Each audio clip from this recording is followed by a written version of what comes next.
물론 현실에서는 쉴 틈을 내기 어렵다고 느낄 때가 많아요. 할 일은 쌓여있고 하루라도 긴장을 늦추면 뒤처질 것 같은 불안이 엄습하기도 하고요. 그런데 휴식은 사치도 아니고 게으른 것도 느슨해진 것도 아니에요. 잘 쉬는 것도 일의 일부입니다. 일의 일부다. 이게 의미하는 게 뭘까요? 여러분이 스스로 자신의 에너지와 멘탈을 관리하는 일 역시 길게 봤을 땐 성공을 위해 꼭 필요한 업무 그 자체라는 거죠. 여러분은 성공합니다. 여러분이 그걸 원했기 때문이죠. 안녕하세요. 하와이 대저택입니다. 여러분, 한 번쯤 성공이라는 의미 있는 목표를 이루기 위해 달려가다가요. 문득 찾아오는 피로와 걱정을 느껴본 적 있으실 거예요. 어쩌면 지금이 바로 그런 시기일지도 모르겠습니다. 가슴은 그 목표로 두근두근하고 뜨겁게 뛰는데 머릿속은 과연 내가 그걸 할 수가 있나 하는 불안과 스트레스로 복잡해지는 순간 말이죠. 사실 이런 경험과 에너지 고갈은 누구에게나 찾아오는 자연스러운 과정인데요. 특히 중요한 목표일수록 더 열심히, 더 잘해내고 싶은 마음이 들잖아요. 그래서 스스로를 막 몰아붙이게 되고 그 결과 몸과 마음의 피로는 누적되고 걱정은 커지는 소위 아이러니한 악순환이 되풀이됩니다. 여기서 진짜 중요한 건요. 이런 불가피한 피로와 걱정, 얘네들을 어떻게 다루느냐에 따라 여러분의 여정이 달라질 수 있다는 거예요. 그래서 오늘은요. 이 부분에 대해 제대로 한번 들여다보겠습니다. 당연히 해결책도 함께 말씀드릴 거고요. 성공에 대한 전통적인 정의가 우리를 죽이고 있습니다. 더 많이, 더 빨리, 더 열심히라는 성공의 철학은 무너졌고 성공에 관한 제3의 기준이 필요합니다. 이 말은요. 유명 미디어 기업가 아리아나 허핑턴이 한 말입니다. 그녀는 2007년 온라인 매체 허핑턴 포스트를 이끌며 승승장구하던 때에 극심한 피로로 갑자기 쓰러졌어요. 그 충격으로 눈 주변이 찢어지고 턱뼈가 골절됐죠. 당시 겉보기에 그녀는 누구보다 성공한 사람이었지만 정작 몸과 마음은 한계에 다다랐던 겁니다. 바닥에 쓰러진 그 순간 허핑턴은 내 삶이 정말 성공적인가 되돌아보게 되었고요. 성공의 의미를 다시 정의하기로 마음먹었습니다. 허핑턴은 특히 휴식과 수면의 가치를 절감했는데요. 쓰러지기 전까지는 하루 4-5시간만 자면서 자신을 혹사했지만요. 그 후로는 하루 7-8시간 숙면을 철칙으로 삶의 방식을 완전히 바꿨어요. 그녀는 밤 12시 전에 잠자리에 드는 걸 지키고요. 잠이 부족한 상태에서 생산성을 끌어올릴 수 있다는 믿음은 환상일 뿐이라는 깨달음을 전파하고 다녔습니다. 실제로 빌 클린턴 전 미국 대통령도요. 재임 시절 내가 내린 최악의 결정들은 하나같이 몸이 너무 피곤하고 지쳤을 때였다 라고 고백한 바 있습니다. 이처럼 지나친 과로와 수면 부족은요. 큰 성공을 이룬 사람조차도 중대한 실수를 부를 만큼 위험하다는 거예요. 요즘 보면요. 이제는 세계 곳곳에서 번아웃, 즉 탈진에 대한 경고음이 들려옵니다. 세계보건기구 WHO에서도요. 2019년 번아웃 증후군을 직업 관련 증상으로 공식 분류할 정도로요. 현대인들에게 과로와 무기력은 흔한 문제가 되어버렸죠. 우리 주변만 둘러봐도요. 무리한 야근과 경쟁 압박으로 열정은 이미 식어버렸는데 일은 어찌됐든 계속해야 되고 성과도 내야 하는 그런 상황 때문에 엄청나게 힘들어하는 사람들 정말 많죠. 과거에 저 역시 정확히 똑같은 상태로 살았었고요. 한때는 성공한 사람은 절대 멈추지 않는다라는 신화가 있었잖아요. 그런데 분명한 현상은요. 운동선수, 아티스트, 기업인 등 분야를 막론하고요. 이 번아웃을 인정하고 휴식기를 가진 케이스들이 점점 늘어나고 있다는 겁니다. 그리고 그런 과정을 통해 성공해낸 사람들의 이야기를 보면요. 한 가지 공통점이 있어요. 바로 오히려 중요한 순간에 현명하게 멈출 줄 알았기에 끝까지 갈 수 있었다라는 겁니다. 그렇다면 왜 잠시 멈춤, 즉 쉬어가는 게 성공에 도움이 될까요? 이걸 이해하려면요. 우리 뇌와 마음의 작동 방식을 살펴볼 필요가 있습니다. 집중해서 일할 때 뇌는 마치 온 힘을 다해 한 가지 길을 파고드는 집중 모드로 움직이거든요. 이때는 당연히 눈앞의 문제 해결에는 좋지만요. 시야가 좁아지고 새로운 아이디어가 나오기 어렵다는 한계가 있어요. 반면에 잠시 멍하니 있을 때나 산책을 할 때처럼 아무 것에도 집중하지 않을 때 우리 뇌에서는 평소와 다른 디폴트 모드 네트워크, 즉 DMN이라는 게 활성화되거든요. 머릿속에서 이것저것 잡다한 생각을 하는 듯한 그 상태가 오히려 뇌가 정보들을 재배열하고 전혀 예상치 못한 연결을 시도하는 시간인 거죠. 뇌과학자 마커스 라이클은 이렇게 말합니다. 창의성은 집중이 아니라 방탕한 사고에서 나온다. 뇌가 쉴 때 그동안 쌓인 정보가 자유롭게 춤춘다 라고 말이죠. 어렵게만 생각했던 문제도 잠깐 놓아두면 문득 하고 해결책이 떠오르는 이유가 바로 여기에 있습니다. 실제로 세계적인 창작자들과 과학자들의 일화를 보면요, 이 멈춤, 이 일시정지가 위대한 영감의 순간을 가져다준 사례는 진짜 셀 수 없이 많죠. 영국의 소설가 메리 셸리는 1816년 휴가 중에요, 폭우로 발이 묶여 친구들과 한가로이 이야기를 나누다 프랑켄슈타인의 아이디어를 얻었어요.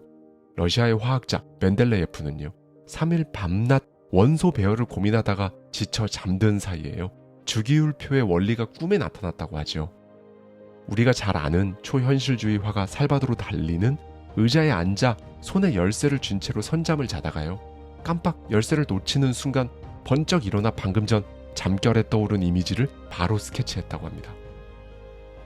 이런 위대한 아이디어들은요, 전부 다 책상에 앉아서 이를 악문 채 나온 게 아니라 오히려 일시정지하고 있을 때 나타났습니다. 그럼 이제 이런 의문이 드실 수 있어요. 창의성에만 국한된 사례 아니야? 내가 하는 일은 창의성이랑은 별로 상관이 없는데. 이 일시정지는 창의성뿐만 아니라요, 의사결정 능력과 업무 효율 측면에서도 정말 커다란 역할을 합니다. 세계 최고의 기업 리더들도 이제는 하나같이 휴식과 수면을 전략적으로 관리하고 있거든요. 대표적인 예를 한번 볼까요? 아마존의 CEO 제프 베이조스는 매일 8시간 정도 푹 자는 걸로 유명해요. 그는 이렇게 말합니다. 몇 개의 핵심 결정을 제대로 내리는 것이 수십 개의 결정을 졸린 머리로 어설프게 하는 것보다 훨씬 중요하다라고 말이죠. 심지어 충분한 잠을 자기 때문에 오히려 주주들에게 더 큰 가치를 돌려줄 수 있다고까지 말합니다. 제프 베이조스는요, 생산성이라는 측면에서도 우리가 기존에 생각했던 것과는 완전히 다른 관점으로 바라봐요. 그는 이렇게 말합니다. 잠을 줄여 확보한 생산성은 환상에 불과하다. 기업의 정책 결정과 생산성에는 양보다 질이 중요하다라고 말이죠. 그럼 운동선수들은 어떨까요? 이 분야에서는 이제 휴식도 훈련의 일부다라는 인식이 자리 잡았습니다.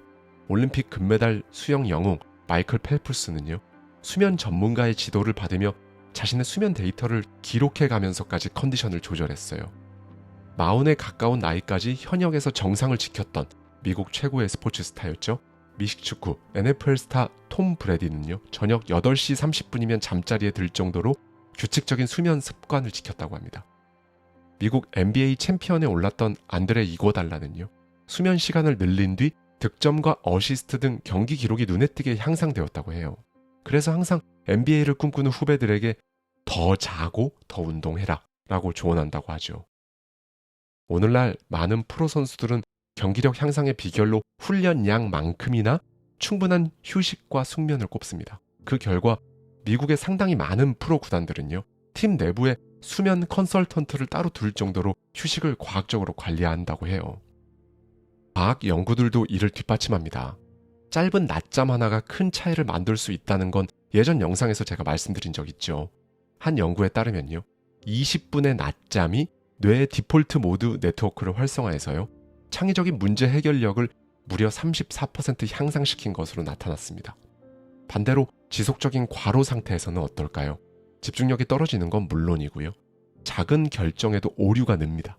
이른바 결정 피로 현상 때문에 충분히 현명한 사람이라 할지라도 기진맥진한 상태에서는 잘못된 판단을 내리기 쉽다는 거죠.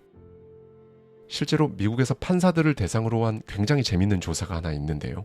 점심 식사 직전 피곤이 몰린 이 시각에 보석을 허가하거나 선처 판결을 하는 비율이 현저히 줄어들었다는 거죠. 이처럼 휴식 부족으로 인한 컨디션 저하는요, 우리의 창의성, 판단력, 생산성, 이걸 전반적으로 다 끌어내리는 요인입니다. 앞서 살펴본 사례들이 보여주듯이요, 이 일시정지는요, 단순히 늘어지는 시간이 아니에요. 더 높이 가기 위한 준비 시간입니다.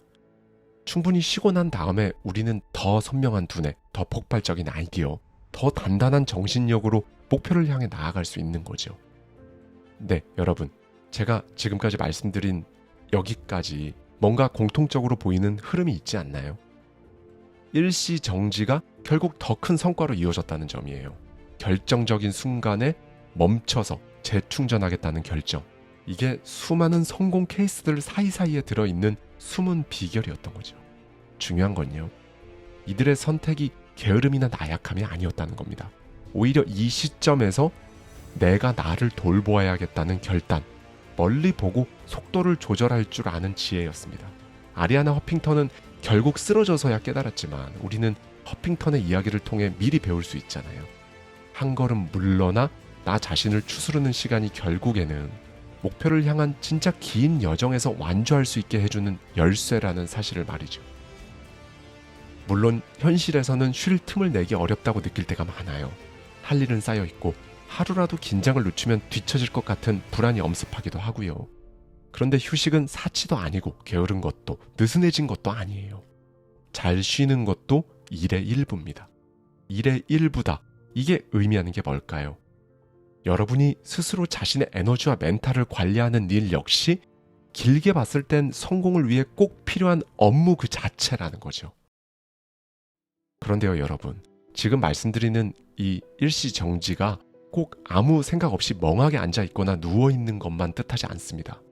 진정한 일시정지는요, 내 몸과 마음이 충전되는 시간을 말하거든요. 그리고 그 방식은 사람마다 다 달라요. 어떤 사람에게는 잠을 푹 자는 게 최고의 휴식일 테고요. 또 다른 이에겐 산책이나 가벼운 운동으로 몸을 적당히 움직이면서 머리를 식히는 게 도움이 될 수도 있죠. 누군가는 음악이나 독서에 몰입하는 시간을 통해 일상의 스트레스를 벗어날 수도 있습니다. 여기서 핵심은요. 일상적 긴장 상태에서 일시정지 버튼을 누르고요. 여러분 내면을 다시 재조정하는 데 있습니다. 허핑턴이 성공의 새로운 기준 중 하나로 명상을 꼽았던 것도 같은 이유고요.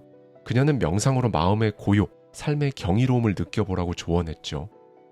그러면 이제 구체적인 방법, 그것도 막 한 달씩 휴가를 내거나 엄청 긴 공백기, 그런 극단적인 방법 쓰지 않고도요. 우리 일상에서 할 수 있는 전략들을 제가 말씀드리도록 하겠습니다.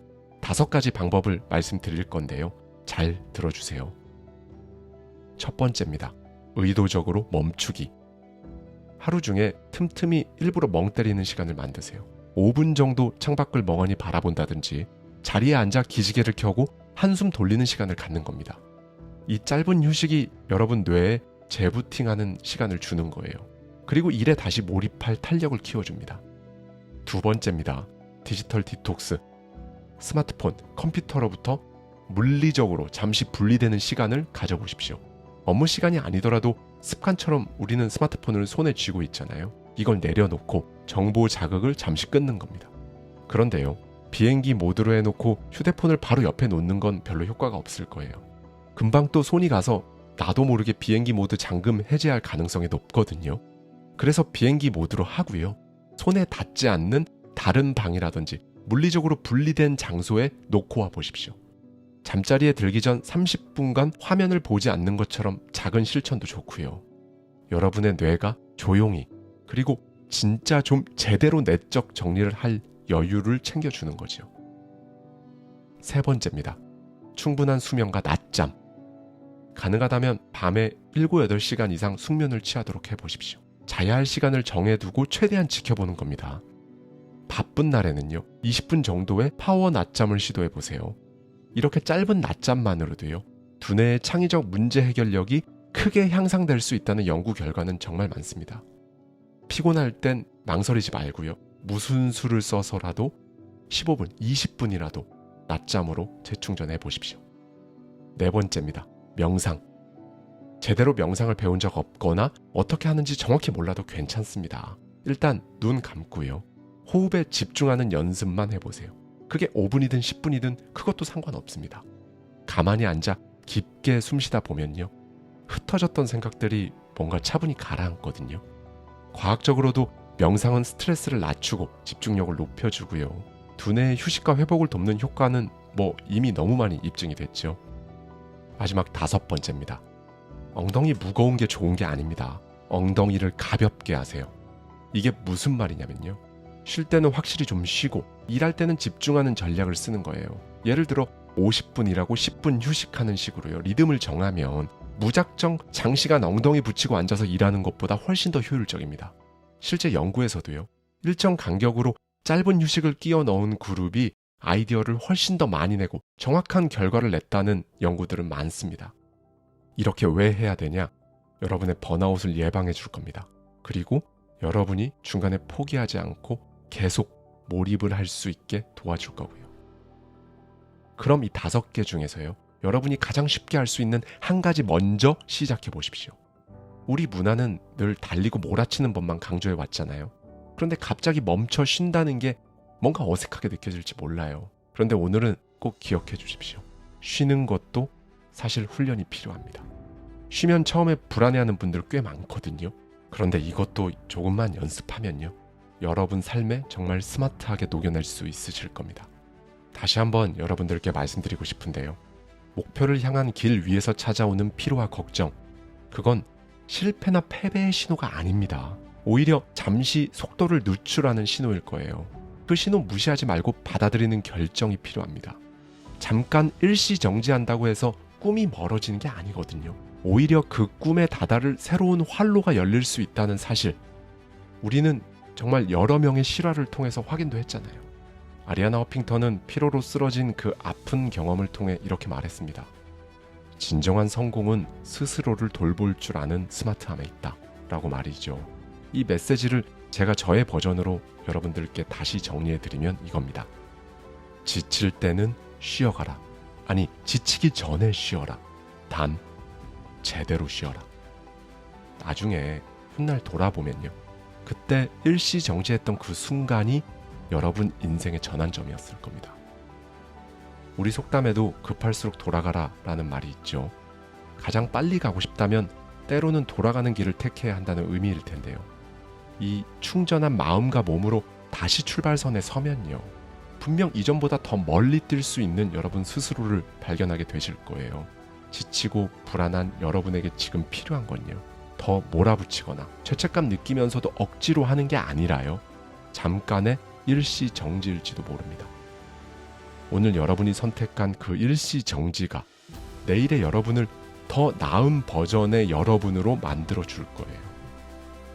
천천히, 그러나 끝까지. 이게 제일 중요한 거잖아요. 다시 한번 말씀드리겠습니다. 천천히, 그러나 끝까지. 저는 이게 여러분이 원하는 성공으로 가는 가장 스마트한 길이라고 생각합니다. 일시정지 버튼을 누르십시오. 그게 여러분을 더 멀리 데려다 줄 겁니다. 감사합니다. 지금까지 하와이 대저택이었습니다.